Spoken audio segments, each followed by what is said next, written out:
Next on Investigative Report.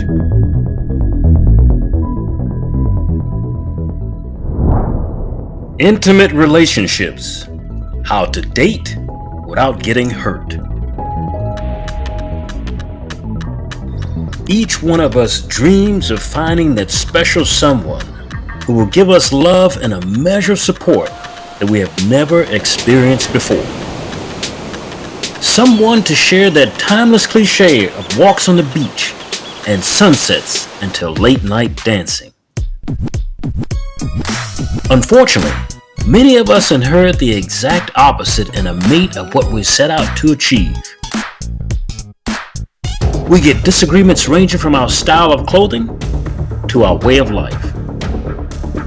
This roller coaster of chasing, catching, and releasing people out of our lives is enough to make many swear off dating altogether. In this issue of Investigative Report, we're going to show you how to choose a partner while you're in your specific intimacy calendar window and baggage-free mindset. And now, intimate relationships. How to date without getting hurt. Traditionally, the color red is viewed to represent passionate love. Conversely, it is also seen to represent passionate rage when someone says, "This relationship is making me see red." Now, depending on which emotional category you choose a mate under, will decide how you view this one particular color. In this issue of Investigative Report, I will impart on you the findings of my 30-year odyssey with relationships, with marriage counseling, and helping couples see one another as people. Now, most importantly here, as in my book Salty People, is how you choose someone to advance your life. Your hopes and dreams over selling for the quick fix one-night stand relationship that usually leads to despair, loss of your entire finances, and the loss of your self-esteem. Now, if you're interested in further knowledge on this subject after this video, we will be placing a link below to the title on Amazon. So, let's get started. Now, there are 3 important criticals in choosing a date or relationship that you can come away with from unscathed, along with your emotional well-being intact. That's what you need to be. If you have to leave, it should be under a good circumstance. Now, our initial finding in choosing a partner for a date, an intimate late-night encounter, or lifetime relationship hinges upon what seasonal mood you are in when you first meet. So what seasonal mood you are in when you first meet? Now, when I say seasonal mood, I am not referencing the calendar seasonal year as much as I am referring to where you are mentally during that time of year. Mentally, where are you? I say this because I have found throughout teaching a relationship course for 30 years that most people choose a lover around the time of year they feel lowest or lonely. Now remember this, they choose somebody when they feel more lowest or lonely to come into their life, and then they call themselves feeling whole. Now, this does not mean that both individuals in a relationship will be in a lonely or low state of mind. No, not at the same time. The other participant in love may be feeling on top of the world, and adding someone into their life at such a critical stage is simply icing on a proverbial cake of life. But when we choose to add people in our lives in a low state of mind, we end up leaving us feeling that we can do better without that same person down the road just as soon as we get on our feet, just as soon as we feel better about ourselves, just as soon as our health becomes better, or we have a financial windfall, we get these people out of our life. So it's critical before you agree to return a call for a date to understand what seasonal mood you are in at the time as compared to the person you are pursuing. This is lesson 1. Now, lesson 2. In choosing the right date or mate for your mental and emotional well-being is in finding out what is your specific intimacy calendar. Your intimacy calendar, what is that? Now, as humans, we have 4 specific levels of love that complete a well-balanced persona. 4, not 1. Now, sure, in television and romance books and novels, love is stated as one single feeling, but this is not true, even in human psychology. Now, the average person will go through feelings of sexual love, feelings of friendship or communicative love, feelings of love for their children. You see, that's 3.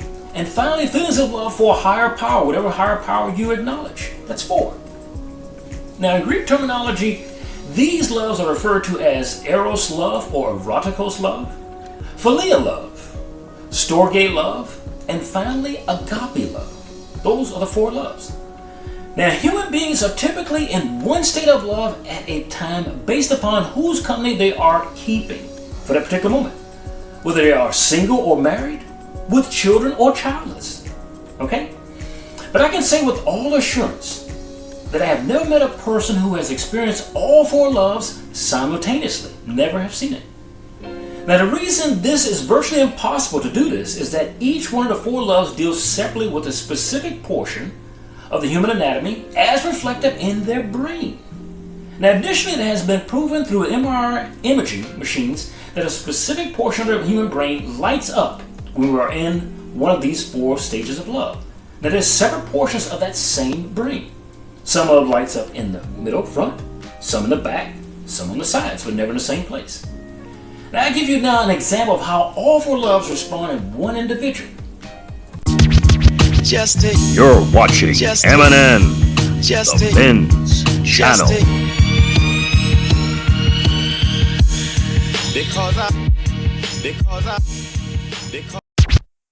So a person could be in a sexual relationship with a partner and be in an eros or erotic state of mind. Now, that same person could leave their lover and go to visit a friend and traverse to a philia or friendship state of mind. Now, that very same person in the same body could go home to their infant child and get into a storge or love of children state of mind.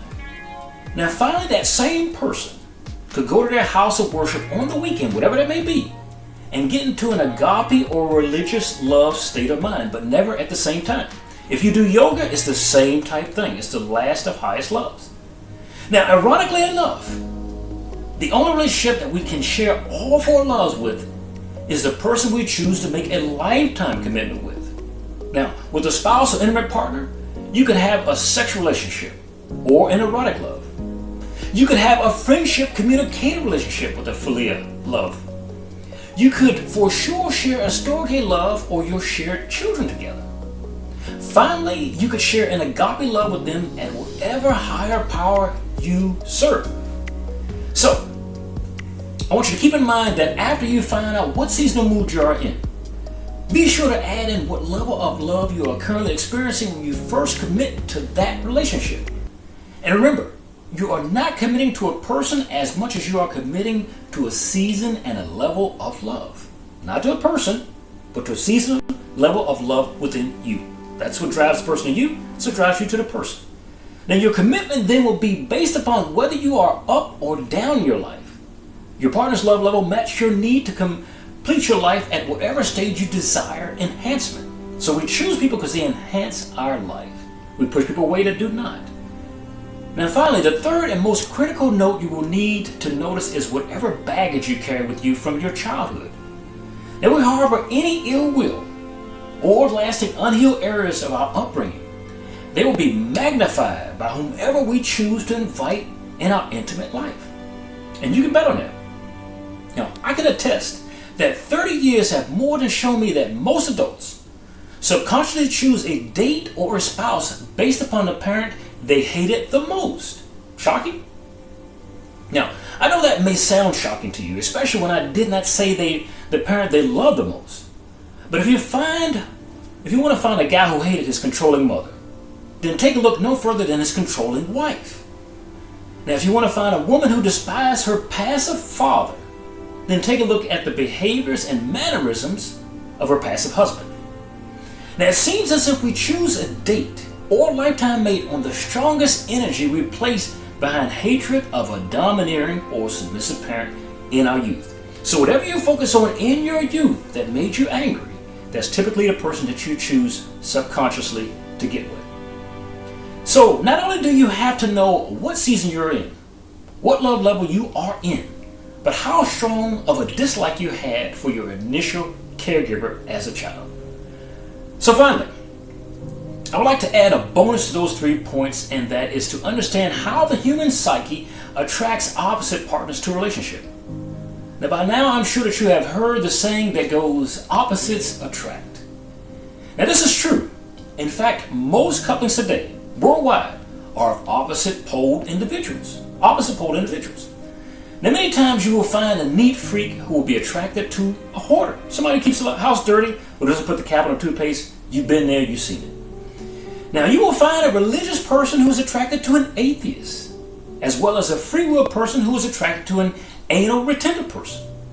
Now, this behavior is usually the final check on a relationship that people are not as much in love with themselves as they tell their friends they are. So no matter what you see, the person is attracted to the opposite of themselves. Now, in choosing someone who is completely opposite of our nature and character, we acknowledge our own internal flaws and challenges. Remember this. Now, additionally, the people we choose as opposites typically reflect the parent, like I said, or sibling we had the most trouble with growing up. So that's where the opposite comes in. Something you despise, something you hated. Now, this last point is critical to grasp because it mainly represents the disheartenment and arguments of a relationship. Remember, opposites attract, then repel. Sameness relationships follow, then repel even faster. So if you seek a sameness relationship after an opposite, and it fails, it's because, as I told you before, people are not as much in love with themselves as they claim they are. So finally, remember, if your relationship is not giving you everything you want, maybe it's because you have outgrown your old needs for that love mode. Not the person, but that love mode. Perhaps you have discovered that you depended on that relationship for what it reminded you of in your childhood. For the security of love you didn't receive as a child, and that you found out you can finally give that love to yourself. Mainly we're attracted to other people is what we need to do for ourselves. So the next time you find yourself choosing someone from across a crowded room, wait a minute. Before you rush headlong to something or someone you can extricate yourself from, after regretting, after saying hello. So, hopefully from this information that I presented to you today, this afternoon, you can make a better choice of love for a day, a week, or a lifetime. For Investigative Report, this is Charles Rivers. I'd like to thank you guys for watching, and remember, if you want further information on this subject, I'll leave a link below to the book, Salty People. Thank you for joining us. We'll see you again next time.